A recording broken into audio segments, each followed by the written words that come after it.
part of what it is to run a micro budget studio which is what we are, is to not duplicate a lot of equipment. So when a basic natural light lamp will work with a natural light or what they call a cool white bulb as opposed to a warm bulb, we don't go out and buy a bunch of lighting equipment. And also we do tend to like things to be more natural and more authentic. We don't particularly want to light the way Hollywood lights. I have my cheat sheet with me today, you guys. But this can be a little irritating sometimes, and that doesn't mean that it's the most convenient way to tell stories, but it is the way that we can tell stories for a living, as opposed to having a bunch of side work that we have to be doing and being unhappy doing a bunch of side work. So the reason I bring that up is that, as you guys can see, I am not mounted on a tripod today, and I do tend to like to be mounted on a tripod. Now, I decided that I was going to vlog for somewhere today because I was asked to. And I thought that was really nice. And it was basically folks weighing in because I wasn't vlogging daily anymore like I did in 2017 for the company. And they're like, we'd just kind of like to understand like your perspective. And at first, as you guys know, I thought, well, what I'll do is I'll walk people through the process of kind of behind the scenes, a production journal of taking something literally from the idea to conception. And I really hope that I can still be covering that. And that, of course, is The Space Between Us, the feature film that Blue Forge Films is doing with Death by Meerkats. But I've also found that, life happens. And perhaps that's the theme for somewhere today, is life happens, right? You guys have probably heard that from some of the other vloggers in the series. And I realized that I needed to kind of show you guys my whole life and what actually happens. And one of the things that's going to actually happen is sometimes we cannibalize one piece of equipment to use in a project, and then it's not just here in the office for use. And today that piece is the special, I want to call it titanium, but I don't believe it's titanium. I think it's steel. It's a special steel bracket that securely holds, it's steel and rubber, and it has a little tension rod. And it holds our phone to a tripod securely while also protecting it in case the tripod falls.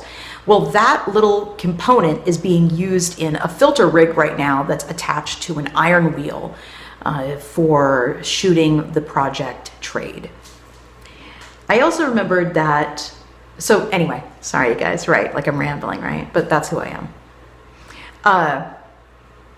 Is that I wanted to talk to you guys about, hopefully the next time I spoke to you, I would have finished the writing on Théâtre de Freak Season 3 and finished the writing on K-Girl, our comedy, dramedy series that's coming up.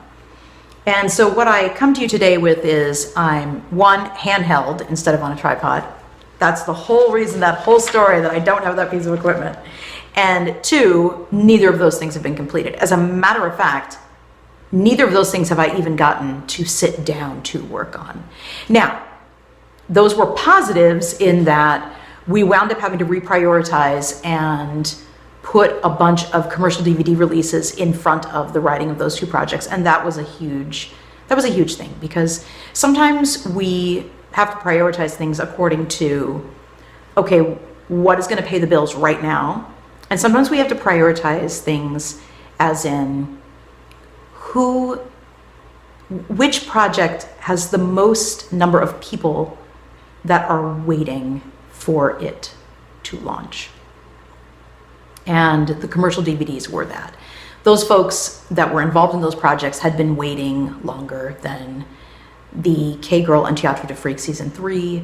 And even though my heart, a bit of my heart is always with Théâtre de Freak, sometimes I do have to put her on the back burner. And but I know that everything happens for a reason, so. One of the things also that, speaking of requests, so I'm here in the series because of requests, and I thought I had a friend who was teasing me in Facebook Messenger the other day about how I had made a post about how I don't post by and large on my Facebook page. I post as a business, not really so much as me. Or even if I'm posting as me, it's somehow tied to the business. Like, what do you guys think of this? Or how would you react in this kind of situation? I'd love your feedback. And she was saying, you know, quizzes are so fun, and why you do quizzes and memes and this kind of stuff. Come on, do them. And she kept sending me these like little sample quizzes, hoping that one would spark my interest. And finally I said, you know, fine, I'll do it, but I'll do it in a vlog instead, because I really do try to keep my Facebook page as focused as possible. And that is one place that I try to be transparent and be myself and show me as a business owner in the same way like I do here, but this is like a different element. I think sometimes I share a lot more personally here, because I feel like if folks are watching this vlog, then they know I'm going to be rambling, and they know I'm going to be telling little stories and sidetracking, and they know I'm probably going to get emotional, because I figure that anyone watching this watched me in 2017, because why else would you tune in to see a 40-something woman talking about being self-employed? Guys, really think about that. So this is the little quiz that I promised I would do. So Joyce, this one is for you. This is the 10 whats quiz. And I promised her that I would be honest, so I hope like I don't get unfriended tomorrow. But if I'm not going to be honest, if I'm not going to be completely transparent, then why in the world would I do this, right? So what is your favorite color? Well, I said that once in a vlog in 2017, and I answered, you know, what I thought is the expected answer. But actually, ever since I was a little girl, privately, my favorite color is orange, and it always has been. And I don't wear it. It's not my favorite color to wear, but I am drawn to it. If something is orange, my eye is drawn to it. And I don't know, I've always associated orange with me, because I don't remember when it became my favorite color. It's just kind of always been my favorite color. What is the meanest thought you've ever had? Like about myself or about someone else? The meanest thought I've ever had about myself is, you're a bad mom.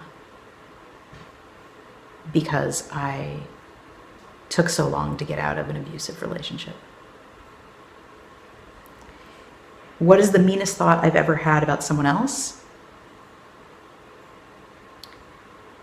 I think that would be, wow, it's obvious to me why you're single. And actually, that's not a thought I've had only once.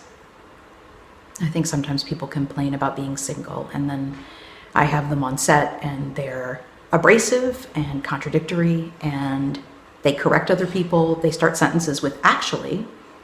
They seem to go out of their way to make other people look small. And almost always those people they do not have a significant other in their lives.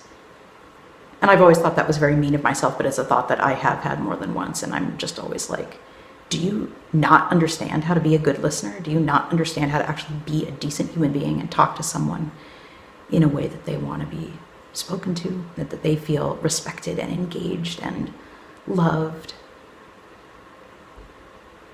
What was the nicest anonymous thing you've ever done? Well, if I shared that, then it isn't anonymous anymore.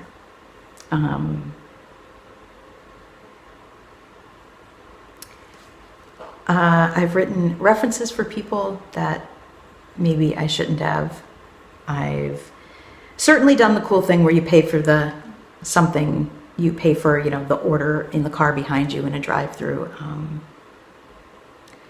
We, as a company, give anonymously to 7 different charities, but we don't do it as a tax write-off. That's completely other causes that we like to support. It was anonymous to the rest of the world, but we once offered a distribution deal that was going to wind up costing us just shy of 100 work hours between the four of us and $4,800. We offered it to a studio completely for free because we believed in them and we were willing to make payments on the deal to cover the cost. I don't think I do a ton of nice anonymous things, to be honest. I think I tend to try to work with people, and when you work with people, you tend not to be anonymous. But yeah. What is your favorite script that someone else wrote?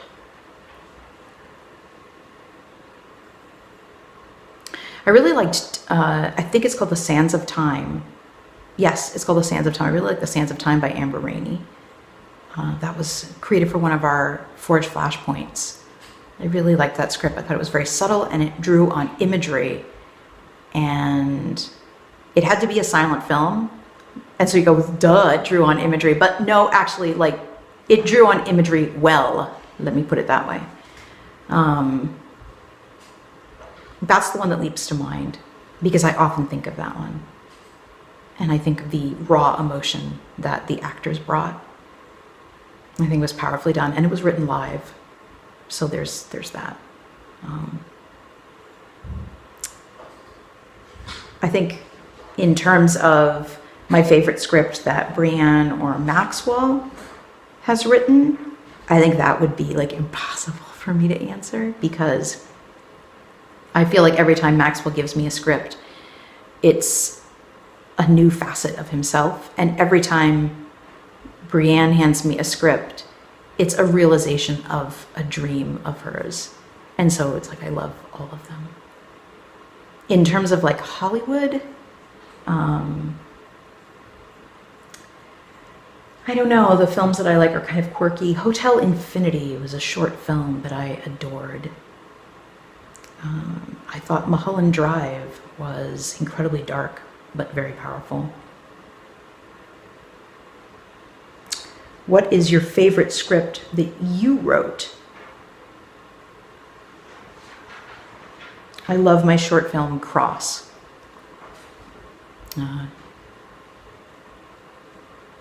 And interestingly enough, that was the first time that I was not, actually that's the only time that something I wrote, I was not on set when it filmed. I was not the director. I was obviously not the cinematographer. So I was literally just the writer in the traditional sense. But I think that might be one of my favorite short films.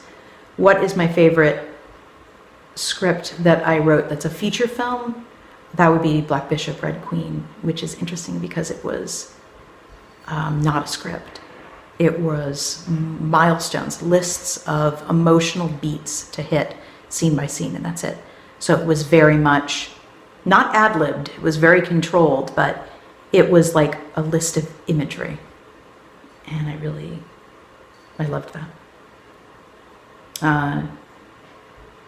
What was the, maybe I should have read these a little bit closer. What was the worst decision you ever made?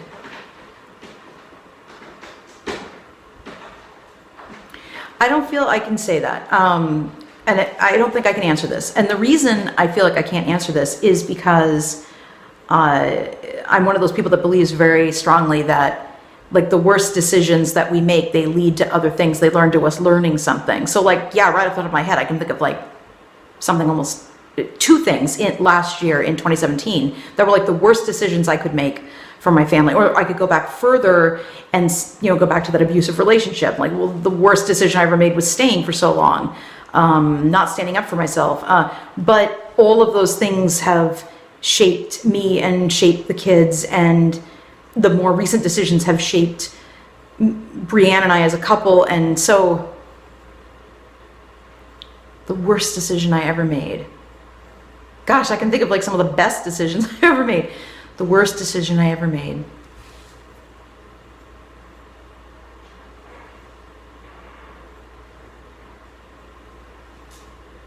Do you guys know what I mean? they're all learning experiences. So if I say like, well, this was a really bad decision, but like it came to this incredible conclusion, and now I know this amazing thing about me, about other people, about my family, then it's like, it's a positive thing. And don't you want to know that? Don't you want to have learned that?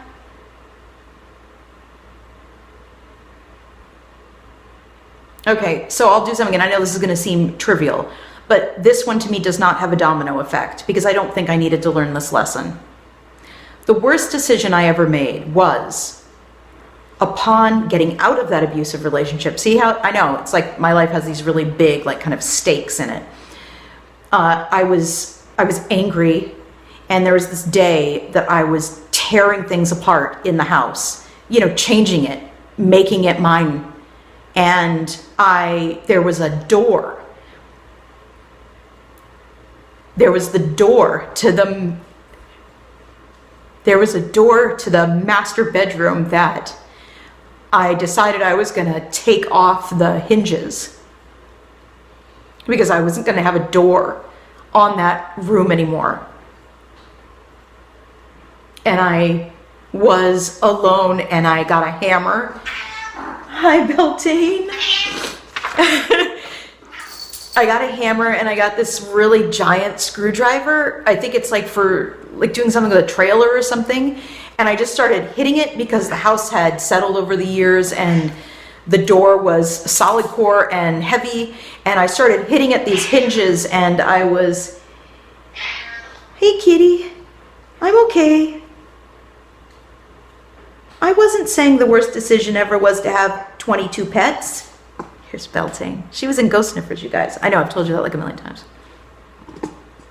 Hi. And I started hitting at these hinges, and I took off the bottom and the middle hinge, and then I reached above my head, which you guys know I'm short. Okay, so considerably above my head to get the top hinge, and I started whacking it and whacking it and whacking it. And it came free, and I lost my balance and kind of fell with the door as it came free, and I tore my rotator cuff. And that was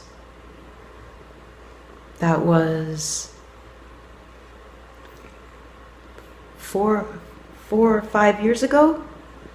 I'm not good at that kind of thing. And the pain was so constant and so intense for 3 months, and I didn't know what I'd done, and I didn't go to a doctor because I don't like doctors. And I still live with the ramifications of that decision. So I think that was the worst decision. Not to go to a doctor, you guys. I consider the worst decision was to do that alone, because everything I dealt with Brianne at my side revolving around that situation was okay. Even when it was painful, it was okay, and I wasn't hurt. So that was the worst decision I ever made. Belty. All right, what's next? What's the best decision you ever made? To not listen to doctors.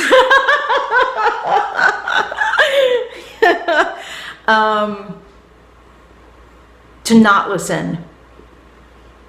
To not listen when they told me that Max would never speak, and to not listen when they told me to mourn now when Faith was diagnosed. That was those together were the best decisions I ever made. Okay, that one was easy. What piece of advice would you give someone younger? And the next one, of course, is what piece of advice would you give someone older? Okay, well, yeah, you guys know, age to me is a very touchy subject, because one of the things that bothers me, I think more than any other social issue right now, is how much I see boomers attacking millennials. And I personally haven't seen a bunch of millennials attacking boomers, but I'm sure it's out there.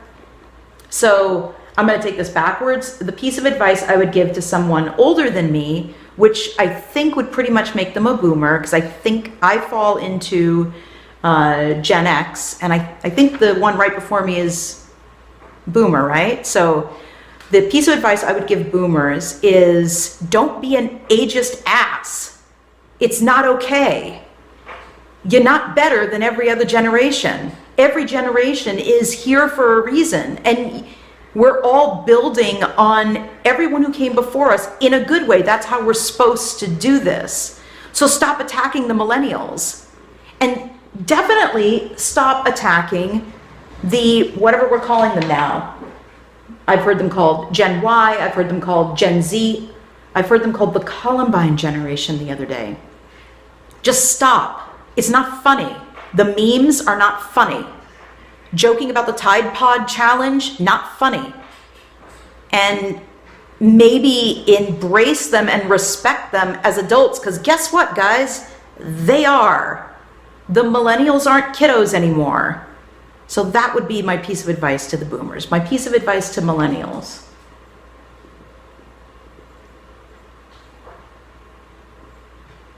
don't give up. Keep fighting. My piece of advice to the millennials and everyone younger, no matter what generation tag you're given: don't listen. Don't stop doing what you feel is right. Walk out of school. Protest. Believe what you want to believe. Go to church if you want to go to church. Speak your mind. Just be true to you. And don't let society try to cram you into some little box. Just be you, and the world's going to be a better place. And some of us recognize the value of all of you.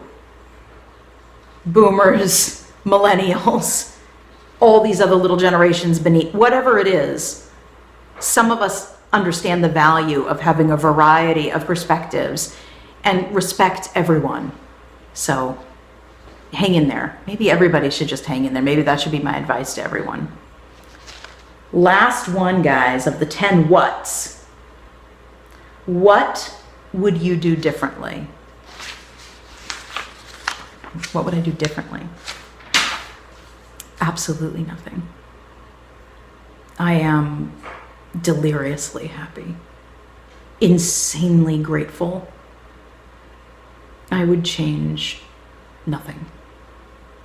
And that is all that I hope for and wish for everyone in the Somewhere Today series, and everyone in my community, everyone that I interact with at all, everyone in the world, right? Nothing. I'm happy. I hope you are too.